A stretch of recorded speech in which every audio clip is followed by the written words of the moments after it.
I've been directed by other actors, and being an actor doesn't make you a good director. I work just as hard and have just as much fun whether in a 50-seat house or in a 1,000-seat house. It's a luxury to be in a tiny space every once in a while, and a rush to be on a giant stage every once in a while. I was horribly shy all through grade school and high school, but somehow I got up the nerve to audition for one play in high school, Anti-Mame. I got a small part as the fiancé who comes on in the end.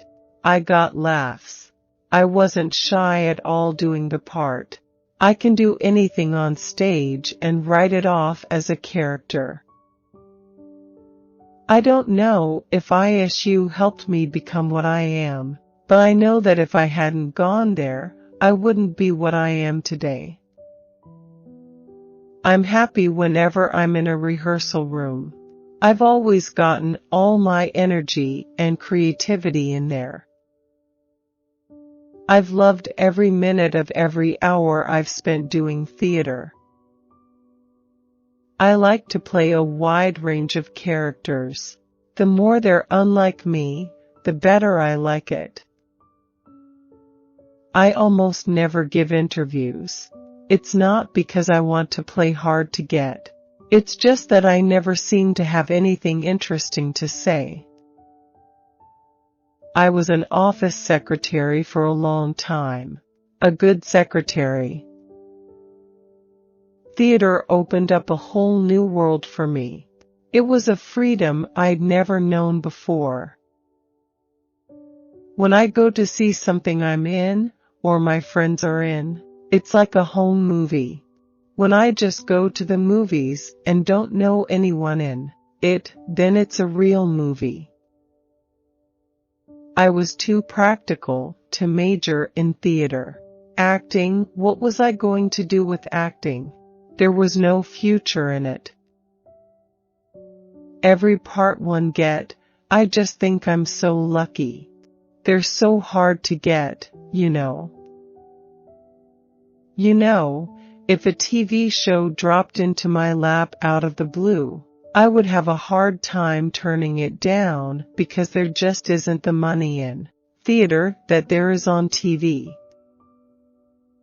One of the hardest things about directing is just to be patient and remind yourself that you've been in week one of a rehearsal process yourself, and you know what it feels like. When one thing ends, you put it away and start from scratch on the next thing.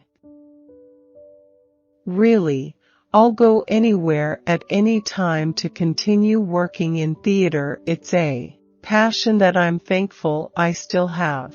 It keeps me creative and on my toes and meeting great people. I can't imagine a better way of working than on a play. I'm hideously shy as myself, but on stage I can run around naked and bite the heads off fish. On stage, I'm the one in control. I'm not at the mercy of how an editor chooses to put the scene together later. I can do things on stage that I would never do in real life. It's very freeing. I don't like working in front of a camera. My profession is about as far away from growing up in Southern Illinois as you can get. I can't even call it work. I'm a creative-aholic. I love the tearing into new material. I'm not trying to blow out a camera lens or make the audience's hair go straight back from my sheer volume, sheer energy level. No matter how many times you've done it, the early stages of getting a show up on its feet is very hit and miss. There seem to be thousands of options on every page to discover. I wasn't turning down film roles, let's put it that way. I was never really on that radar. I gravitated back to theater again. And when I heard about this little independent movie called Lady Bird, I thought, this will be a project where I can dip my toe back into the water. I had accidentally gotten a laugh on a line in a play I was in during high school. I got hooked, but I had no idea I would ever be able to support myself by acting. I knew no one in the business. I was from the Midwest. No one within a radius of 1,000 miles was doing anything like that. A dream job is to walk right past hair and makeup. I watched the Oscars in my pajamas like everybody else. I was always a secretary in the early days, before we decided we were brave enough to join equity and see if this thing has any legs. I like contemporary, bare-boned writing. I don't like having the language that I barely understand get in the way of me interpreting it over to an audience. It's this barrier that I don't want to have to attack. I am a kind of competitive person. I am competitive with myself. I won't let anything go until I am satisfied with how it is. 3 Tall Women is kind of fascinating. I had never seen it itself, and I imagine the audience will find it very intriguing to watch the reveal of who these people are and how they interact in the second act. I don't like the camera. I get very self-conscious with it and then spend way too much time not looking self-conscious instead of being free, as I do on stage, to do my work. That was the beauty of Roseanne and Roseanne herself. It could go dark, it could do issues. I'm incredibly lucky to have the opportunity to bring May to work with me as I take on the guest role of Mary McGowan. I'm so thrilled to be here on the set of Supergirl.